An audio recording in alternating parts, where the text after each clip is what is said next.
नमस्ते मित्रों, मेरा नाम है राकेश कोटड़िया। जैसे कि आप जानते हैं, मैं टीचर हूँ। 10 साल से मैं ध्यान प्रक्रियाओं से जुड़ा हुआ। मैं ध्यान के मुझे 10 साल का अनुभव है। तो मैं वेद के हिसाब से पढ़ता हूँ, वेदों के हिसाब से ध्यान करता हूँ। मेरे गुरु जो ध्यान की पद्धति बताते हैं, उस हिसाब से ध्यान करता हूँ।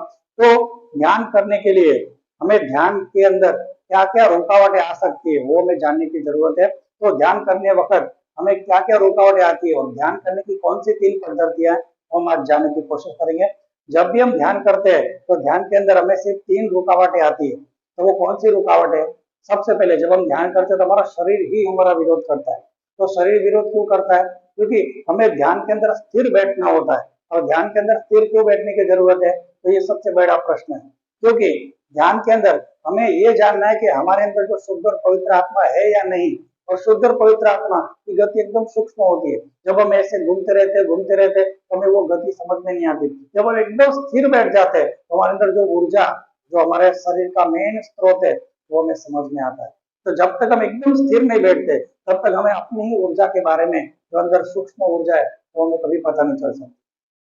तो ध्यान में स्थिर बैठने की जरूरत है। दूसरा, ध्यान के अंदर हमारे शरीर के अंदर कुंडलिनी शक्ति मौजूद है। दुनिया के प्रत्येक इंसान के अंदर परमात्मा ने सुषुप्त शक्ति रखी है, जिसका नाम है कुंडलिनी शक्ति। और कुंडलिनी शक्ति प्रत्येक इंसान के अंदर होने के बावजूद भी इंसान अपने जीवन पर एकदम सामान्य जिंदगी जीता है। तो ज्ञान, उच्च ज्ञान जो प्राप्त कर सकता है, वो नहीं कर पाता, क्योंकि उसको पता ही नहीं कि हमारे शरीर के अंदर परमात्मा ने सुषुप्त रूप से कुंडलिनी शक्ति रखी हुई है।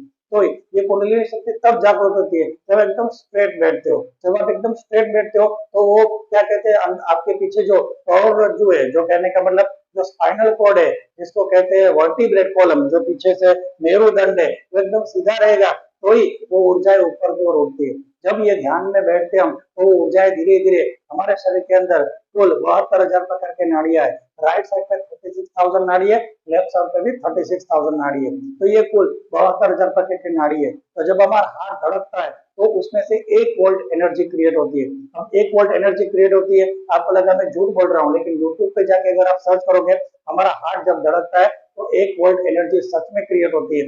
तो ये एनर्जी हमारे शरीर के एक एक नसों में, मतलब कुल 72,000 प्रकार की नाड़ियों में जाती है। जब वो ऊर्जा वापस आती है हार्ट के पास, तब आपस में टकराती है। तो जहाँ पे टकराती है वहां पे 7 ऊर्जा केंद्र बनते हैं हमारे शरीर के अंदर। उनको एक चक्र कहा गया है। और ये सारे चक्र सुषुम्ना नाड़ी के ऊपर है। तो राइट साइड पे जो 36 नाड़ियां है उनको सूर्य नाड़ी कहते हैं। लेफ्ट साइड पे जितनी भी नाड़ी है उनको चंद्र नाड़ी कहते हैं। और बीच में जो एक स्पेस, विशिष्ट प्रकार की नाड़ी, विशिष्ट प्रकार की ऊर्जा जो मेरुदंड से होती हुई ये सहस्त्रार चक्र तक जाती है, उसको कहते हैं सुषुम्ना नाड़ी। तो जब हम ध्यान करते हैं तो हमें ये ऊर्जा है जब आपस में मिलती है तो कहाँ पे वो टकरा के गोल गोल घूमती है, उनको एक चक्र कहता है, वो हमें समझ में आता है। लेकिन हम यहाँ वहाँ हिलने डुलते रहते हैं, यहाँ वहाँ आते जाते रहते हैं, तो वो ऊर्जा टकराने के बाद जो चक्र का स्वरूप धारण करती है, ऊर्जाओं के चक्र है, जो हमें समझ में नहीं आते। जब तो साइंटिस्ट को नहीं पता कि चक्र है, क्योंकि जैसे इंसान का जैसे कोई वायर हो, उसमें से करंट जा रहा है तो भी वायर ऐसा दिखता है, उसके अंदर करंट नहीं जा रहा है तो भी वायर तो ऐसा ही दिखेगा। तो इंसान कभी भी इन चक्रों को नहीं देख सकता। डॉक्टर भी अपने ऑपरेशन करते वक्त वो चक्रों को नहीं देख पाते, क्योंकि मैंने बताया ये भौतिक चक्र है ही नहीं, ये ऊर्जाओं के चक्र है। जहाँ पे ऊर्जा टकराती है वो चक्र बनते हैं। तो ये भौतिक स्वरूप में नहीं है, ऊर्जा के स्वरूप में। जब भी भविष्य में ऊर्जा के फोटोस खींचना शुरू होगा तब हमारे शरीर के अंदर 7 चक्र देखे जा सकते हैं। कहते हैं कुछ साइंटिस्टों ने इसकी शुरुआत भी कर दी है, कर्लियन फोटोग्राफी, ओरा फोटोग्राफी, AURA फोटोग्राफी। ऐसा आप लिखोगे तो यूट्यूब में बहुत सारे वीडियो आ जाएंगे कि इंसान के ओरा के, ऊर्जाओं के फोटो लेना शुरू हो चुका है। तो कहने का मतलब हमारे शरीर में एक सुषुप्त शक्ति है, जिसको इंसान जाने बिना ही अपना जीवन खत्म कर डालता है। तो हमें स्ट्रेट बैठना पड़ेगा। जब तक हम स्ट्रेट नहीं बैठते, शरीर को एकदम बैलेंस नहीं करते, तब तक ये ऊर्जाएं समझ में नहीं आ सकती। तो सबसे पहले हमारा शरीर ही हमारा विरोध करता है, क्योंकि हम एक साथ स्थिर बैठने की कोशिश करते हैं और हमारे शरीर को स्थिर रहने की आदत ही नहीं। तो जब हम ध्यान करते हैं, सबसे पहला विरोध हमारा शरीर ही करता है, क्योंकि उसको स्थिर बैठने की आदत नहीं, बैठना ही नहीं चाहता। लेकिन धीरे धीरे प्रक्रिया करके, धीरे धीरे प्रैक्टिस करके आपका शरीर अगर स्थिर हो भी गया, 10 मिनट, 15 मिनट, 20 मिनट, आधा घंटा आपने स्थिर रखने का सीख भी लिया, तो फिर दूसरा विरोध आ जाता है। वो विरोध क्या है? आपके मन का विरोध होता है। आपके मन आपका विरोध करने लगता है। जब शरीर कंट्रोल में आ जाता है तो दूसरा विरोध करता है आपका ही मन। जब हम ध्यान में बैठते हैं, शरीर एकदम स्थिर है, लेकिन ध्यान में मन भूतकाल के विचार करता है या तो भविष्य काल की योजना बनाता है। तब ये ध्यान में मन का विरोध होने की वजह से भी ध्यान नहीं लगता, क्योंकि हम अपनी ऊर्जा को नहीं जान पाएंगे। तो क्या भूतकाल के विचार इंसान करता है, भविष्य के विचार उसको अपने आप आ जाते हैं। तो कैसे एक फोर्स बनता है, जैसे पेंडुलम कैसा होता है, हम किसी पत्थर को डोरी से बांधे और पत्थर को ऐसा करे तो पत्थर थोड़ा जितना इस साइड जाएगा उतना ही पत्थर इस साइड जाएगा, अगर पत्थर को धक्का मारे इस साइड जाएगा तो जितना इस साइड जाएगा उतना ही उस साइड जाएगा। इसी तरह से जब इंसान का दिमाग, इंसान का मन भूतकाल का विचार करता है तो उतने ही फिर उसको भविष्य के विचार भी आए थे। क्यों? क्योंकि भूतकाल में ये घटना हुई थी, अब से वो घटनाएं नहीं करूंगा। और अगर भविष्य काल की योजना करता है कि ऐसा करूंगा तो उसको भूतकाल के विचार आएंगे, क्योंकि मेरे साथ ये हुआ था तब मैं भविष्य में ऐसा करूंगा। तो आपके भूतकाल के विचार भविष्य से रिलेटेड है और भविष्य के विचार भूतकाल से रिलेटेड है। तो अगर भूतकाल के विचार करोगे तो बाद में भविष्य के विचार आएंगे, जब भविष्य के विचार करोगे तो बाद में भूतकाल के विचार आएंगे। तो जब भविष्य का और भूतकाल के बीच में इंसान का दिमाग और मन घूमता रहता है तो वर्तमान में रह के ध्यान करने की चीज है। ध्यान वर्तमान में किया जाता है, ध्यान भूतकाल में जाकर हम कर नहीं सकते, ध्यान भविष्य में जाके भी नहीं कर सकते। ध्यान हमेशा वर्तमान में किया जा सकता है, उन ऊर्जाओं को वर्तमान में ही समझना पड़ेगा। तो मन का विरोध होता है, पहले शरीर का विरोध हुआ, शरीर को संभाल लिया, फिर मन का विरोध हुआ भूतकाल और भविष्य में। अगर सोचो मन को भी आपने संभाल लिया तो मन को संभालने के बाद एक तीसरा विरोध होता है। तीसरा विरोध क्या है? वो है बुद्धि का विरोध। बुद्धि आपको समझाती है ये क्या 10 15 20 मिनट से ऐसे ही बैठे हो, इसमें इतना टाइम पास कर रहे हो, बहुत सारे काम बाकी है, वो ये ध्यान छोड़ो काम में लग जाओ। ऐसा बुद्धि विरोध करेगी। बुद्धि क्यों विरोध करती है? क्योंकि बुद्धि आपको बताना चाहती है ध्यान कुछ काम का नहीं है। बुद्धि आपको वहां से उठाना चाहती है और दूसरे काम में लगाना चाहती है। और असल में आप देखना चाहो कि बुद्धि आपको दुनिया के काम के अंदर जोड़ती है, मतलब माया के साथ जोड़ती है, दुनिया के साथ जोड़ती है। और ध्यान आपको किससे जोड़ता है? परम तत्व परमात्मा से जोड़ता है। और बुद्धि ऐसा कहती है ध्यान कुछ अच्छा कर्म नहीं है, अरे ध्यान तो परम तत्व को पाने का कर्म है। वो किस तरह से बुरा हुआ? ध्यान सर्वश्रेष्ठ कर्मों में आता है। इस तरह से भक्ति सर्वश्रेष्ठ कर्म है, ध्यान भी सर्वश्रेष्ठ कर्म है। परमात्मा से जुड़ने के लिए जैसे भक्ति और प्रार्थना चाहिए, इस तरह से परमात्मा से जुड़ने के लिए दूसरा साधन है ध्यान।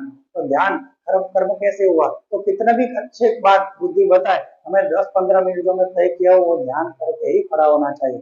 अगर आपने बुद्धि पर भी विजय पा लिया तब आपको आपके अंदर की ऊर्जाएं चक्र धीरे धीरे धीरे समझ में आने लगेगी।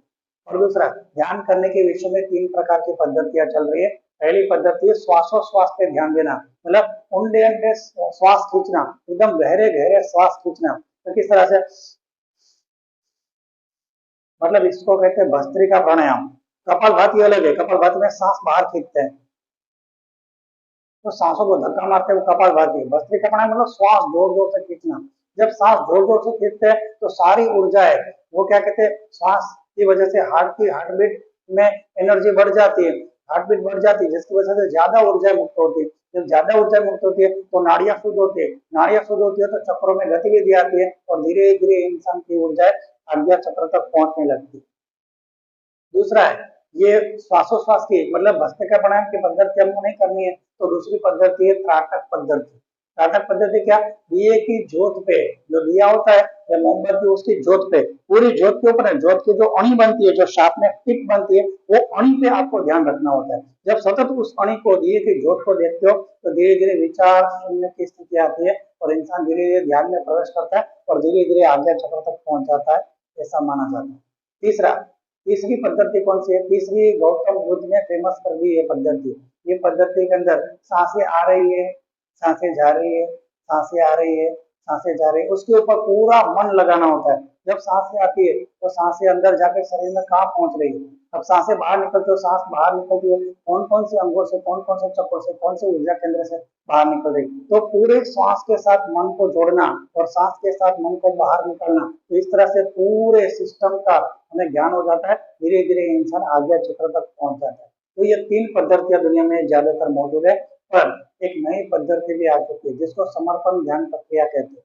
ये समर्पण ध्यान प्रक्रिया कौन सी है? आप ये 3 पद्धति से करके देखो ध्यान, अगर आपका होता है तो ठीक है, वरना चौथी पद्धति में आपको बताता हूँ। ये पद्धति हमारे गुरु श्री शिव कृपानंद स्वामी जी ने हिमालय में वर्षों तपस्या करके प्राप्त की है और ये पद्धति अभी पूरी दुनिया में नई पद्धति है। उस पद्धति से हमें ध्यान करने से भी बहुत अच्छी तरह से ध्यान कर पाते हैं। तो ये पद्धति उन्होंने हिमालय में निःशुल्क प्राप्त की, कोई पैसे नहीं दिए, उनके गुरुओं से उन्होंने निःशुल्क प्राप्त किए और उनसे मैंने भी निःशुल्क प्राप्त किए, तो वही निःशुल्क पद्धति मैं आपको बता रहा हूँ। अगर आपको 3 पद्धति ध्यान की अगर अच्छी लगती है तो उस तरह से आप ध्यान कर सकते हो, और अगर आपको चाहते हैं कि चौथी पद्धति से ध्यान करना है तो चौथी पद्धति मैं आपको बताता हूँ।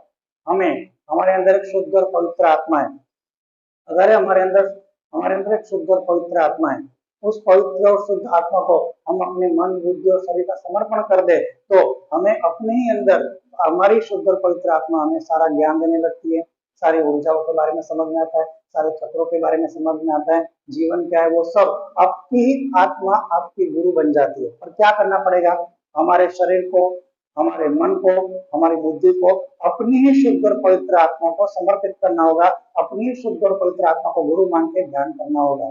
तो अपनी मन बुद्धि और शरीर को अपने मन बुद्धि और शरीर को अपने ही मन बुद्धि और शरीर को अपनी शुद्ध और पवित्र आत्मा को समर्पण कर देना ही समर्पण ध्यान प्रक्रिया है। और उसके अंदर हम ध्यान में बैठते हैं और बस 3 बार ये मंत्र बोलते हैं कि मैं एक पवित्र आत्मा हूँ, मैं एक शुद्ध आत्मा हूँ। ये मंत्र बोलने के बाद जब हम ध्यान करते हैं तो हमें ध्यान के अंदर धीरे धीरे शांति महसूस होने लगती है, धीरे धीरे अलग अनुभव आने लगते हैं। और जो भी अनुभव आते हैं आप मुझे यूट्यूब के माध्यम से शेयर कर सकते हो, कमेंट में दे सकते हो। और अगर ऐसे वीडियो आपको चाहिए जो ज्ञान वर्धक है, जो हमारे जीवन को बदल सकते हैं, ध्यान में हमें आगे बढ़ा सकते हैं, तो चैनल को जरूर सब्सक्राइब कर सकते हैं, ताकि ऐसी वीडियो में लाने की कोशिश करूंगा। सुनने के लिए थैंक यू।